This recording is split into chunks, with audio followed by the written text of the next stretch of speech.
નમસ્કાર, આપ જોઈ રહ્યા છો સ્પાર્ક ટુડે ન્યૂઝ। વડોદરા શહેરમાં આજ રોજ 5મા દિવસના ગણપતિ બાપાના વિસર્જન નિમિત્તે પાલિકા દ્વારા બનાવવામાં આવેલ વિવિધ કૃત્રિમ તળાવમાં સ્થાનિક તરવૈયાઓને કોઈ જ લેખિતમાં કે મૌખિકમાં તળાવના પાણીમાં જઈને વિસર્જન કરવા માટેની પરવાનગી આપવામાં આવી નથી।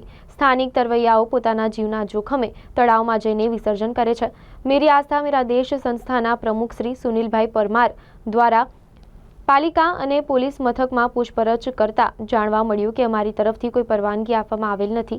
તો આયોજનને લઈને પોતાનો રોષ વ્યક્ત કર્યો છે અને જણાવ્યું કે આ તરવૈયાઓ સાથે કોઈ દુર્ઘટના સર્જાય તો એના માટે જવાબદાર કોણ। મેરી આસ્થા મેરા દેશ ટ્રસ્ટનો હું પ્રમુખ છું અને હું દરેક કૃત્રિમ તળાવમાં જઈને તપાસ કરી કે જે બી તળાવની અંદર જે ઉતરે છે એ તરવૈયા છે કે નહીં, એના માટે હું તપાસ કરવા આવ્યો હતો। કારણ કે અમારે કમલાનગર તળાવનું કામ કરવાનું છે, એના માટે તરવૈયાની બી જરૂર છે।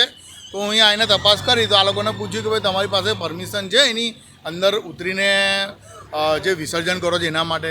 તો આ લોકોએ મને કીધું કે ના, મને કોર્પોરેશન દ્વારા બી પરમિશન નહીં આપવામાં આવી।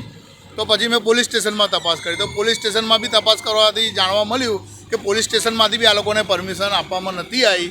તો આ લોકો અંદર તળાવમાં કઈ રીતના ઉતરે છે એના માટે હું અહીંયા આવ્યો છું અને મેં તપાસ કરી તો જાણવા એવું મળ્યું કે ભાઈ અમે લોકો ખાલી આ લોકોના આધાર કાર્ડ લીધા છે પોલીસ સ્ટેશનમાં, એવું કીધું બાહેધરી માટે, અને કે આ લોકો એમની સ્વઈચ્છાએ આ લોકો અંદર તળાવમાં ઉતરે છે। તો કદાચ આ લોકો અંદર ઉતરે છે ને આ લોકોને કંઈ જાનહાનિ કે કંઈ એવું વસ્તુ થઈ તો આનું જવાબદાર કોણ છે, આ જાણવા માગું છું મેં। આજવા રોડ ખાતે લેપ્રસી ગ્રાઉન્ડમાં જે કૃત્રિમ તળાવનું આયોજન કરેલું છે ગણેશ વિસર્જન માટે, તો હાલ તમે અહીંયા આગળ આવ્યા છો, બરાબર? તો તમને કોઈ પરવાનગી તંત્ર તરફથી આપવામાં આવેલી છે?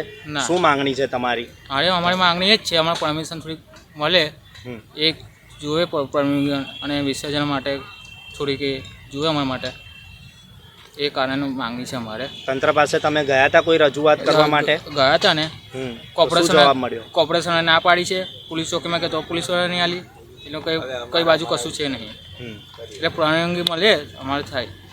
તો અત્યારે તમે કામગીરી કયા આધાર પર કરી રહ્યા છો? અમારા જીવનના જોખમ પડે છે। કૃત્રિમ તળાવ આપ જોઈ શકો છો, અહીંયા એસએસસી સ્કૂલની સામે સોમા તળાવ 4 રસ્તા પાસે આવેલું છે।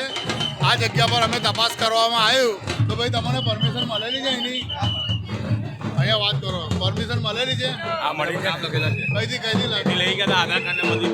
કઈથી મળી પરમિશન? કપૂરા સ્ટેશનમાં નામ લઈ ગયા હતા, તમારા આધાર કાર્ડ બધું લઈ ગયા મને લેખિતની અંદર આપેલું છે કે ભાઈ તમને પરમિશન મળેલી છે એવું?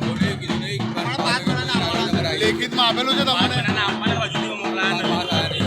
તો હું એ છે ને હું એ પોલીસ સ્ટેશનમાં અમને જેવું કીધું એ રીતે અમે ભાઈ રાઇટર છે નિલેશભાઈ કરીને, હું એમને ફોન કરેલો અને પૂછેલું કે આવી રીતના પરમિશન આપી છે, તો પરમિશન કોઈ જગ્યાથી મળી નથી, ફક્ત આ લોકોના આધાર કાર્ડ ને એવું લીધેલું છે, એટલે લેખિતમાં કોઈ પરમિશન મળી નથી। એમને પોતાના જીવના જોખમમાં આ લોકો વિસર્જન કરે છે।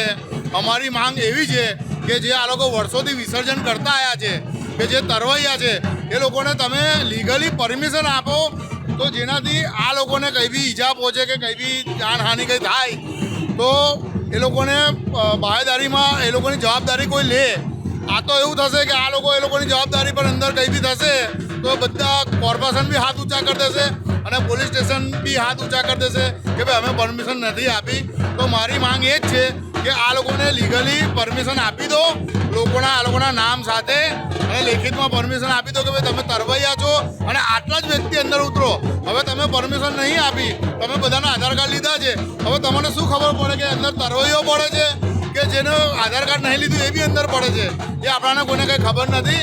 તો આ કોઈ દુર્ઘટના બને એની પહેલાં તમે આની પરમિશન આપી અને આ લોકોને વિસર્જન કરવા દો ગર્વથી, આ અમારી માંગ છે।